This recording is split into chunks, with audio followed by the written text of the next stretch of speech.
Hey guys, I just wanted to make a quick video today to talk about why I prefer to play XP mod over vanilla Left 4 Dead since I'm making so many videos on it. I get the feeling that later when talking about this mod I might want to refer back to this point in future, so I may as well make a video on it. And aside from that, I think it's just interesting to talk about anyway. You see, there are definitely a lot of purists in the Left 4 Dead community who swear by the original game, consider it perfect, and think that any mods of it, while cool to play with for a few seconds, are going to get old fast because they're not perfect like the original game. And to be honest, I can't 100% blame this perspective, because fair enough to them, Left 4 Dead 2 does have an insane amount of replayability for the kind of game it is, considering how old it is especially. I mean, there is a reason why this mid-2000s game still has an active and thriving player base even in 2023, despite the fact we've had basically no new content in ages. I do agree that Left 4 Dead is a greatly replayable game, and the original game as it is pretty well made and pretty well balanced. However, I don't agree that it's perfect. And I think the biggest mistake that the game makes is one that's completely understandable considering how future-proof the game would have to be to have seen this coming. But essentially, I find that versus inherently can just be unfun sometimes, because what do you do as infected? And I mean that really. The survivors in the game kind of always have the tools to make it impossible for the infected to do anything. They just have to not make a mistake. And while sure, it's difficult to not make a mistake the entire game as a survivor, if you're able to do that, which with how old the game is now, a decent amount of people are able to do, what do the infected do? And I know it's not that the developers hadn't thought about that question, because that's certainly what the Boomer and Spitter were invented to do, to punish players who would, yes, group up, which they did want to encourage, but group up and stick together so tightly that it didn't even give the infected a chance. Obviously, the idea is that Boomers will punish grouped up survivors by being able to bile multiple of them instead of only one, and Spitters will be able to punish grouped up survivors by being able to spit in their locations, causing them to have to move and split up. But the reason why this doesn't really solve the problem is, honestly, not only are both Boomers and Spitters the lowest health special infected in the game and pathetically easy to deal with even with pistols, not only is it even hard to approach survivors with these characters, but on top of that, both of these characters are essentially useless in an open area. Well, technically the Boomer is stronger in open areas if it can land a bile, since common infected are easier to deal with when they're funneled through a doorway and much harder to deal with in open areas. But it's extremely hard to get anyone as a Boomer in a wide open area because you move so slow and can't move while biling, while also having so little health that if they breathe on you, you'll explode. So the chances of you even getting that bile in the first place are really rough. Not to mention, if you're the Spitter, it's even worse, because it's not exactly like you can just spit on the grouped up teammates and force them to split up. Because there's so much room, they could all just probably take 2 steps to the left and still be absolutely stacked on top of each other, while not taking any substantial damage from the spit. So my point being, since the main way you're supposed to kill the survivors as the special infected is to be able to split them up and then catch one alone without anyone to help them, with either the Smoker, Jockey, Hunter, or Charger, the 4 special infected, capable of pinning a survivor in a situation where they need a teammate to help them or they will die, we now have this problem where if the Boomer and Spitter aren't able to do their job like they aren't really in most open areas, and even sometimes in slightly more enclosed areas if the enemy team is particularly good, then what can you do as infected? Well, there is one other thing you can do, which is, even if you didn't have Boomers and Spitters, you could still try and gradually deal chip damage, even if it's not much, just a little bit of damage and a little bit of damage over and over and over, until you get someone low enough health that they start limping, at which point the whole team has to slow down to accommodate the limping teammate. But at that point, they probably just get enough time to heal and move on. Although in fairness, you could potentially, if the map is long enough, do this long enough to get them to run out of healing supplies. But I think the point is made, this isn't really a very viable path in most situations, especially on shorter maps. I think this is also why I would say the Charger is overall the best special infected in vanilla Left 4 Dead. Obviously all special infected have their, purposes, their places where they're the best, but the Charger is the only special infected who's immune to being stunned by the shove, and is also the only special infected with enough health to actually tank a couple shots before he dies, which means he's good in both situations. You see, most Special Infected are only either good at starting the fight or grabbing someone who's already alone, whereas the Charger can kind of do both. He can run in when all 4 teammates are grouped up and just land a few punches to get chip damage in and die, since the Charger's punches actually deal 10 damage instead of 2, making them actually significant damage instead of absolutely pitiful. And of course, his extra health allows him to run at them long enough to be able to reach them before he dies. But then on top of that, if you actually catch someone alone, you can still pin them and kill them off of it as the Charger. So I feel like the Charger is generally the strongest Special Infected in the game in vanilla Left 4 Dead. Meanwhile, the Jockey and Hunter are absolutely pathetic, not only because they need to catch out a singled out survivor to really get any kind of good value. They need to already be in a spot they shouldn't be for you to really get a good amount of damage with them. But if it was just that, they could still be good. I mean, the Hunter is relatively fast and is one of the only Special Infected that could be mistaken for a normal zombie from a distance, so it's easier to be a bit more stealthy with him. And as well as that, the Hunter's completely silent until he crouches, so you can be a bit better about not giving away your position as a Hunter. As well as that, the Hunter has the fastest kill in terms of damage scaling. If you pin someone on their own, the survivors will have the least time to reach them before they fully die if you're a Hunter. And the Jockey, of course, has the ability to move survivors while riding them, which can put them in horrible situations. So that would hopefully make up for it. The problem that I'm going to get to, though, that a lot of you probably already knew, is that both the Jockey and the Hunter can actually be shoved away and stunned mid-jump to cancel your only way to attack the survivors. Now yes, this is a timing, meaning it takes skill to land, but at the end of the day, it's not the tightest timing in the world. It's not easy, but it's not stupid frame perfect either. And if there are people who can learn how to bunny hop in this game, you bet there's a lot of people who have played this game for years who can just consistently cancel Hunter jumps and its Jockey jumps by just looking at you and shoving. Which means whenever you get a third of the infected in the game, there's almost nothing you can do unless you explicitly land on someone who didn't even know you were there and weren't able to shove you in time. To be fair, I think it's a little bit better for the Jockey since your movement's so unpredictable, and since, as well as that, I feel like the timing's a bit more tight on being able to shove the Jockey away. But in the case of the Hunter, it's sad. I mean, I genuinely do believe the fast damage scaling on the Hunter is sometimes an underrated feature of it, but it's just completely cancelled out by the fact that you can only catch people who didn't already know you were coming, as long as people know how to shove you away. And considering you do a loud screech before you pounce on them, and they get time to react before you reach them, yeah, it's really hard to land on someone who didn't even know you were there yet. All this said, of course, I still love vanilla Left 4 Dead. I mean, I still put quite a few hours into the game before I discovered XP mod, and was quite happy with the game. But I feel like it was made clear to me what the biggest problem with the game was.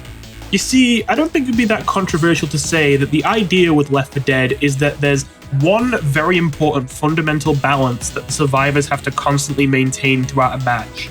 The balance of two opposing things that they both need to do, with one of them being stick together at all costs and stay as a team, and the other one being, okay, but we have to keep moving and get there as fast as we're able to.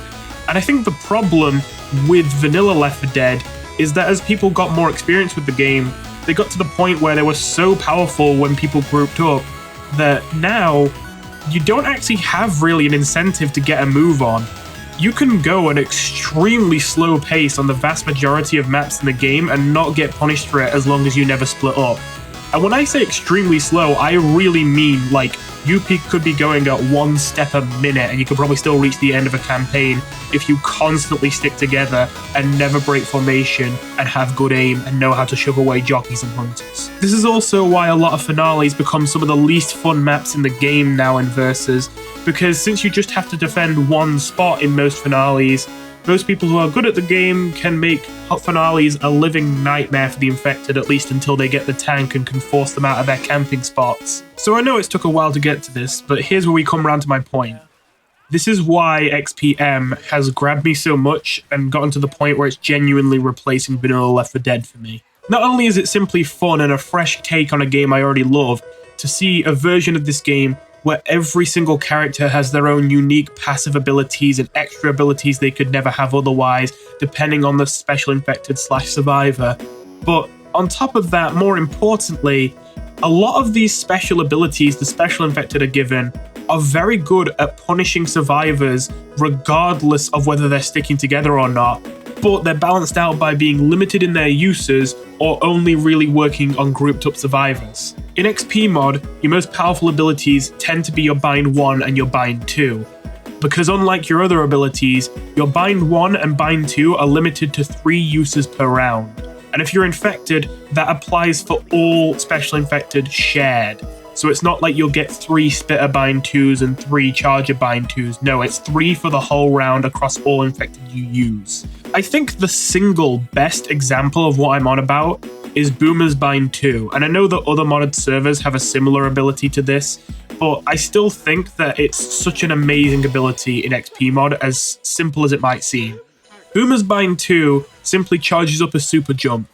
When you use the Bind 2, the next time you press jump, you'll be launched miles into the air and probably touch the skybox. And once you land from the air, as long as you didn't die before you landed, the boomer will explode as it would as if it died. And you will, in fact, die from doing this. However, when you explode, you won't get the normal boomer explosion, which yes, biles people, but other than that, just makes them stumble. You'll get a larger boomer explosion, which not only biles people, but also deals 25 flat damage to them and launches them off their feet into the air and forces them to have to stand up. This is a way to punish predictably grouping up. If you have 4 survivors stacked on top of each other in a corner in XP mod, who are just trying to stick it out, deny special infected spawns, kill any special infected that tries to grab anyone, and you use a spitter like normally without using any binds, yeah, they just move to another spot and then set up shop there, you know. It doesn't really stop them. But with this bind, you can land directly on top of them, scatter the entire enemy team, deal 25 flat damage to them all, which, by the way, really helps them get to their limping state where one of them starts moving slower, and also blind them all while summoning a horde on all of them, and they all have 1 second of not being able to move because they have to stand up, which gives all the more opportunity for something like a smoker to come in, grab whoever's furthest away while everyone's blind, and pull them away from the rest of the team. This is just one example. Of course, there's many more examples, but I'm not going to go into describing every single special infected ability in this video. And it's not like this ability doesn't have counterplay either. If the survivors find the boomer's attack predictable, they're able to look into the sky before you land and shoot you out of the sky. And you might say, okay, that's cool, but doesn't this just put the bullshit on the infected side now? Now, what do the survivors do about that? But I wouldn't say that's true, because if the survivors find the boomer's attack predictable, if it's obvious a boomer's going to attack them, then all they have to do is look into the sky, ready for the boomer to strike, and then as soon as they see him leap into the air, they just need to shoot 1 or 2 bullets at him before he hits the ground, since he only has 50 health. So in short, the reason why I love XP mod, and genuinely feel like it's replaced the vanilla game, is the one thing that made the vanilla game kind of unfun after a long time of playing it, is the point where survivors just simply became so much better than the infected. Because at the end of the day, as long as you didn't do something dumb in the first place as a survivor, the infected literally had no tools to stop you from just sitting in a corner with everyone else and never getting touched. The best thing you have to deal with that is a tank. And even if a tank spawns, if you're in an area that's actually wide open enough, you can even have situations where even a tank can't do anything. Just look at the Blood Harvest finale if you don't believe me. But hey, now you've been listening to me absolutely praising XP mod for a little bit now. I'm sure that some of you are waiting for me to start saying some shit about it. And yeah, just like the original game, XP mod is not completely perfect. For starters, I would say that this is something that is simultaneously good and bad about it. I feel like one thing that makes XP mod so quote-unquote balanced, despite all the chaos going on in it, is that ultimately the most powerful thing in XP mod is unpredictability. If the enemy team knows what you're going for, even if it's really powerful, there aren't that many abilities in XP mod that will work if they know it's coming. And there's a lot of abilities which might seem borderline useless, which can suddenly be insanely effective if they don't see it coming. And I said this is good and bad because as good as it is in terms of having fun, especially because it means that it doesn't make games feel stale because no one's doing the same thing every time because that would be predictable, it does also cause the issue of sometimes the outcomes of games feel pseudo-random. I mean, it's not literally RNG, a human decided to take those actions, but sometimes it really just feels like someone randomly decided to spawn in this one random room and do this random thing that makes no sense, and then now that fucked me over. Overall, I do think it does more good than harm for the mod, but if you're not a fan of that, then I could see why you wouldn't like that. But okay, let's get into the real negative stuff. You might be wondering if giving the infected all this power makes it so the balance starts to shift in their favor. Now, I think when I first started playing XP mod, I would have said no, and it seemed like the general opinion of most of the community was that if anything, the survivors were still stronger than the infected. But talking from the perspective of how I feel about the current state of the mod, right now as I'm recording this, yeah, I definitely gotta say it feels like infected really have the upper hand. I don't think that's necessarily super bad, since again, as long as infected have these strengths, it forces survivors to always stay on the move and play well, instead of just sticking together. But definitely it's felt like sometimes I die as survivors and it just feels like, well, I did everything right, what the fuck? In particular, you might have noticed that there are a lot more blinding effects in XP mod, and I know that especially if you're a newer player to Left 4 Dead, you might not be a fan of this. Boomobile now not only makes it really hard to see, but also completely wipes your HUD, so you can't even look at your own health or the health of other teammates. You won't even know what you've selected, and you won't even know what items you have. Spitters have the ability to scratch you and make you start hallucinating colors, which also makes it harder to see. Smokers and hunters have the ability to hide the glows of their victims and also make them semi-invisible, so that it's extremely hard to see them unless they're right in front of your face. And not to mention, smokers also have the ability to use their bind wand to create a smoke screen, which fogs up your vision and makes it extremely hard to see. I thought this emphasis on blinding effects, as frustrating as it might seem to some on the outside, was overall healthy for the game earlier on, because at the end of the day, if the survivors don't have these moments where they're completely lost as to where their teammates are, then you don't get many opportunities to go in as infected. But I have to admit, I feel that as we are now, we've crossed the point of over the top. You see, in my eyes, the reason why more intense blinding effects were necessary in the first place is that experienced players in Left 4 Dead, especially since they get to keep their HUD, almost sometimes barely notice the fact they're biled. Once you've played the game long enough, being biled doesn't make it that much harder to see what's going on, especially when you know what to look for. And so removing the HUD, I still stand by. I think bile should be as strong as it is in XPM. That being said, once you also add into that equation the Spitter's ability to make you hallucinate colors, the Smoker's ability to fog your vision, and the Smoker and Hunter's abilities to hide the glows and make the characters that they grab invisible, it really just hits a point of, okay, what the fuck? I mean, if you've seen that short clip I posted a bit ago, then you know how bad it can get. That clip only got as bad as it was because I was simultaneously biled and smoke screened and hallucinating colors, and it's literally like I may as well be looking at a black screen. To be completely frank, as much as I understand how in flavor it is for the Smoker to be able to create smoke screens, I do not think it's healthy for the game for the Smoker to be able to blind you this heavily, especially because the bind that allows you to do this makes the Smoker also temporarily unable to attack, but invincible and able to float and no-clip anywhere, which means that he can basically just do this to you whenever he wants, and you can't do anything to stop the smoke screen. He can just float in your face and make it you completely blind as much as he wants. The Spitter hallucinating colors one honestly really isn't that bad. In fact, when it's just that effect and no others, it really is barely noticeable. It's really easy to still see what's going on. It's just it only becomes bad once it stacks on top of already existing effects, which are already making it extremely hard to see. As well as that, at the end of the day, I hate to admit it, but these maps are designed for vanilla Left 4 Dead, not XP mod. And while I do feel like most maps in the game actually do translate pretty well to XP mod despite how different the gameplay is, there are a couple maps which don't make the leap quite so gracefully. And in fact, I don't think it's a very surprising opinion for most people in the community to hear, because I've made my opinion on this very clear to most people. However, I haven't said it in video form yet. Fuck No Mercy on XP mod. I hate No Mercy on XP mod. Genuinely. Like, if I was going to do a tier list of all the vanilla maps in Left 4 Dead, now in fairness, this is a bit of a rough, like, off-the-cuff one, but this would probably be my ranking, okay? Now, in terms of XP mod specifically, this would be my ranking.